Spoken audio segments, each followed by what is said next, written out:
any sort of vegetation they can get. Fruit is really a treat. But if they came across some insects or maybe even some eggs, they probably would eat them. We do give them hard-boiled eggs once a week, I guess. And then we save tofu for them for training. That's one of their favorites. Is there anything you guys want to ask about them? Fusion, where although these guys are solitary, we do give them the option to go together if they choose to, and sometimes they will, just to sort of have somebody else to hang out with. So we have our they were our kids, will all be 20 this year. So Jinga will go with her two brothers. Ramai is one of the boys' mums who's 40, but we'll introduce both of them together. And they like to groom each other. They just sort of hang out in the same space. We don't always see a lot of playing. But when we do, it's more, they use the blankets. They'll often throw the blankets over each other's heads. There's a lot of hand biting, feet biting. That's a very sort of playful behavior for them. We're finding Sakali, although she didn't used to love being out on this exhibit, she was always one of the poorer shifters.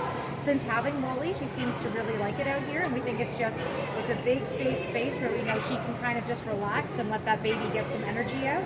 And he does. He's a lot of fun.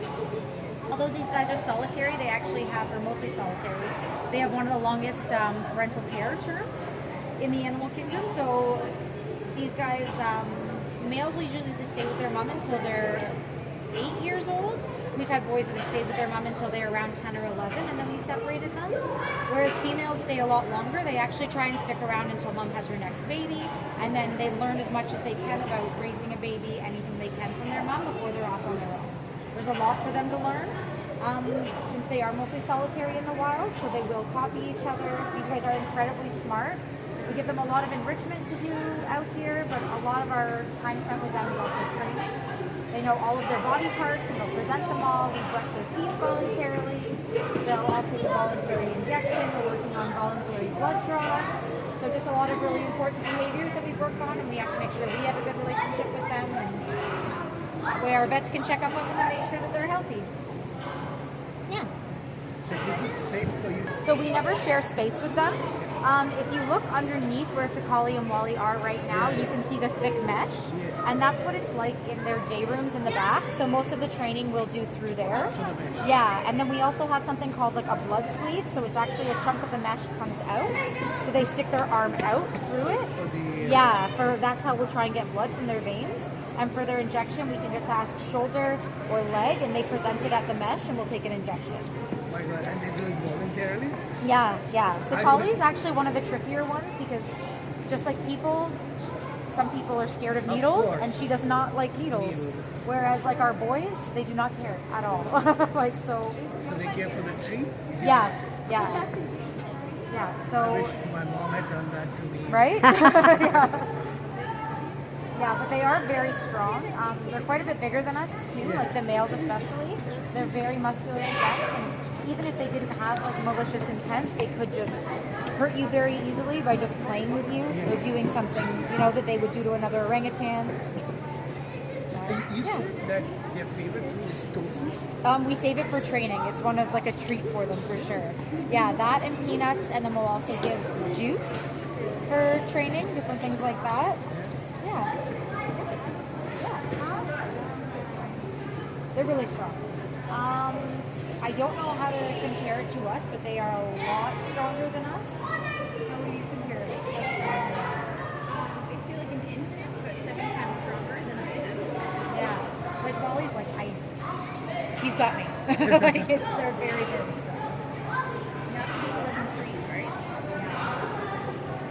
And are they... Yeah. A big orangutan's really strong. Like this is all very, very sturdy. They can be very destructive. We've had our males even just pull off big planks of wood here, and anything you give them, you think it's like fun enrichment, and they can just rip it to shreds. So Do they like swimming? so they can't swim. Oh, they can't. Yeah, so that's why the water is a good barrier. So they're too muscularly dense. They actually just kind of sink. So water is just a natural.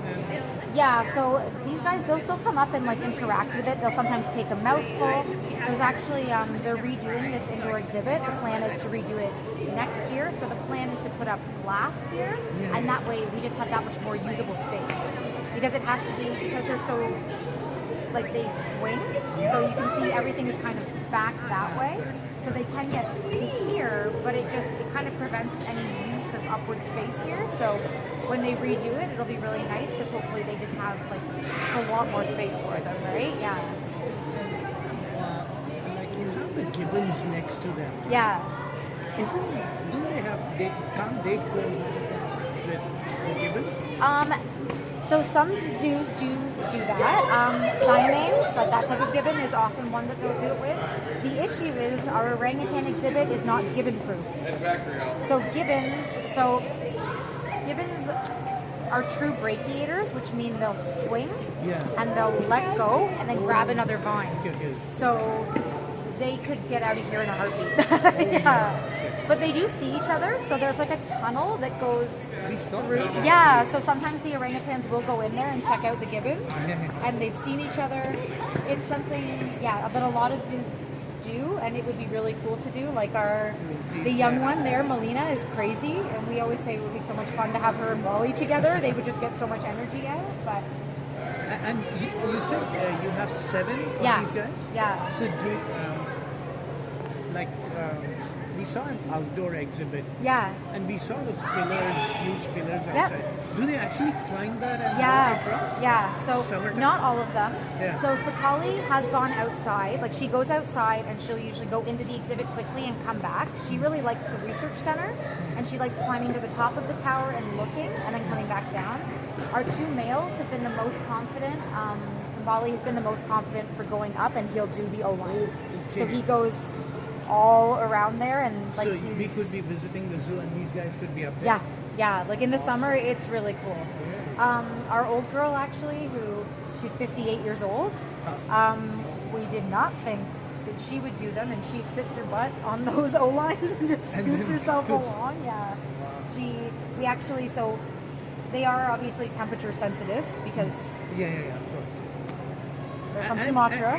And is it moisture also?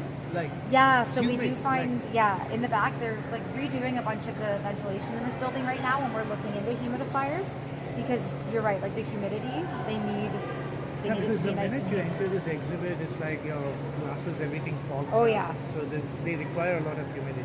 Yeah, and I think it's just because what they would have in the wild, when things are not humid, you can notice they get a little bit dry in the winter. These 2 are Sakali and Wally. Sakali and Wally, yeah. But they are pretty resilient. Like right now, like our old lady, I gave her access outside and she went outside, sat in the snow for a minute, had a few mouthfuls of snow. They really like eating the snow and playing in it, but they're kind of...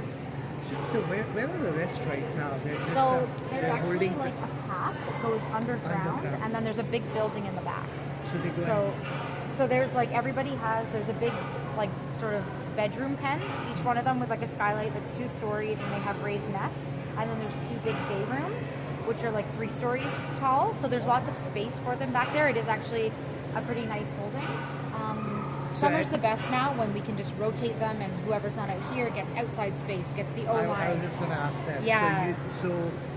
So we may come some other time and see some other male. Yeah, so even if you stop by later this afternoon, there'll be another orangutan out. It might be, I think we might do the old lady this afternoon. So it's our 58-year-old. She usually hunkers down by the window and just checks everybody out. But the males must be really huge. Yeah, they are. Sakali is a very big female. But the males are, they're quite a bit bigger than her. And then they have their big cheek pads. What the ear-like? Yeah. What G-pads means what? Cheek pads, it's so, like, their faces are very, they look like that. Yeah. So that's what their cheek pads. So when the males are young, they look just like females. But when they get older, like into their early teens, they start to flange, they call it. And that's when they get those big cheek pads. Yeah. They're very impressive. Like, the males are very impressive. But we haven't, like, I have a pass, but I've never seen the male in this. Every time we've come, we've already seen these 2. Really? Italian. That's funny because I hear a lot of people like, we never get to see the baby. Like yesterday we had both males out, the one in the morning and one in the afternoon. So it honestly just depends. It depends. And it also depends, yeah, see, she'll grab a drink. Yeah. Okay. It also depends on Poopy, like our older female. She really likes the exhibit, so sometimes she'll hold it hostage for like 3 days and not come in. And it's not within our control. We can ask nicely, but that's all we've got. So in terms of apes, these are great apes. Yep. And out of the great apes, you do not have chimps, No, we don't have chimps. We don't. We just have the gorillas. gorillas, and these. Yeah. And Which, yeah, I've never worked with chimpanzees, but it sounds like it'd be very difficult. you know, this zoo is very short on monkeys. Yeah. Why is that? I don't really know. Because don't know if there's you, like you a- know, when we were thinking of the zoo, Yeah. to us it's like, you know, we'll sit in front of the monkeys and all Yeah. the histrionics and the playfulness. But when you come here, you find like the gibbons are not monkeys actually. They are. But other than them, what do you like? Like the little monkey, if you go through the Americas Pavilion, there's a lot of little Yep. monkeys there. That's the Lion-tailed camels. baboons, right? Yeah. Baboons. Well, there's the baboons are outside. They're in Africa, but the Americas Pavilion, there's a lot of like venomous snakes. That's where, yeah, the golden lion But those tamarins are and the little guys. marmosets, right? Yeah. The small ones. Yeah. Where's your color? Yeah, Cameron, Golden Yeah. Cameron. See my knowledge? Yes. It's all because of this. Yeah.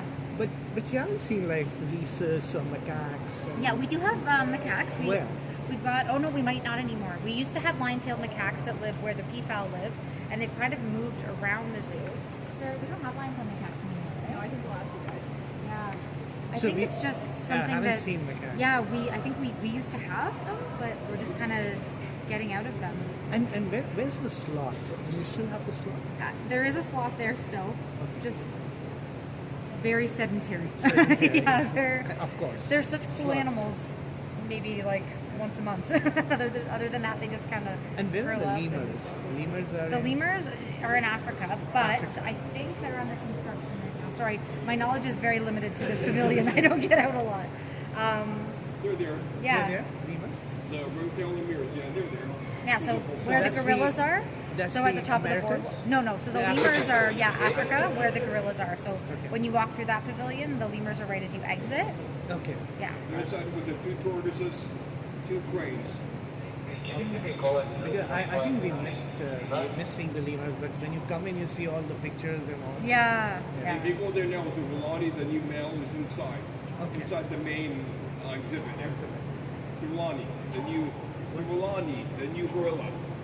Gorilla. The new gorilla, Zulani, Oh, the new Zulani. male gorilla. Who's being trained to become the silverback?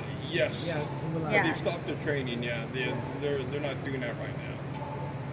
So how long does it take for He's in the the main baby to exhibit area. become a full-grown? A long If you go time. inside They the stay gorillas, right, little he's in the for a long main- time. So Main How old is this right little now. one? he's 3. Not Oh, really, but they put him 3 there year. Oh, for look at him. to rotate him. So he's Wali. Yes. Wali is the baby you can who's see him, yeah. hanging upside down now. Yes. He's So playing with them. when these guys get older, so usually boys, it can be, I think it's between like 6 and 8. The mom will kind of send them on their way. They're still not fully adult. It's not usually until they're teens when they get really, Oh. really big. It's like But like the females, like Jinga, probably when she was around 10, she would have like weight to gain still, but they just grow up really slowly. okay. So, So we'll have more of this baby. oh yeah, we're gonna have, I think, quite a few years Few- still of him few just being years. a little ham, and yeah, he's a lot of fun. Yeah.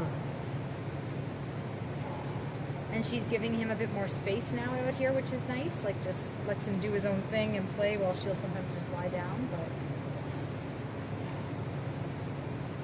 yeah. Any more questions? Thank No? you. Yeah, no problem. Thanks.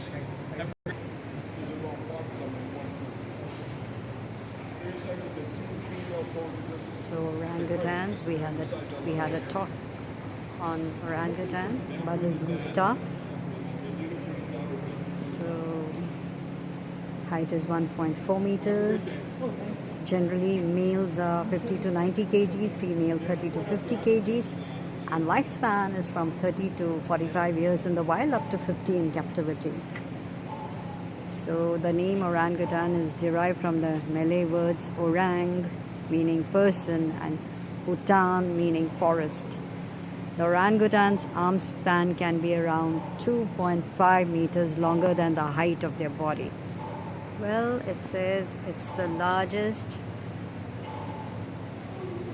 Look at the arm, as you can see.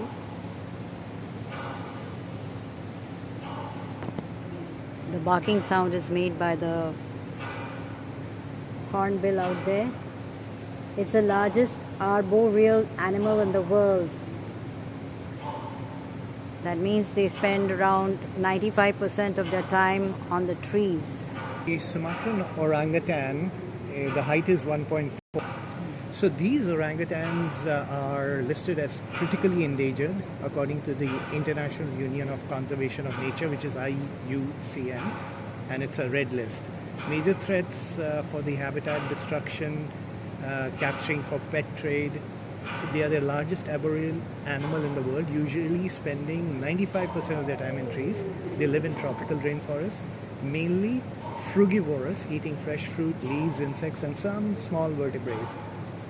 They construct a sleeping nest out of branches every night, sometimes as high as 30 meters off the ground. They have been observed making and using tools to scratch themselves to provide shelter and to collect insects and honey. Males often grow large cheek pads and throat pouches as they get older. Large cheek pads, eh? This one. Yeah. Cheek pads and throat pouches. Okay. So they.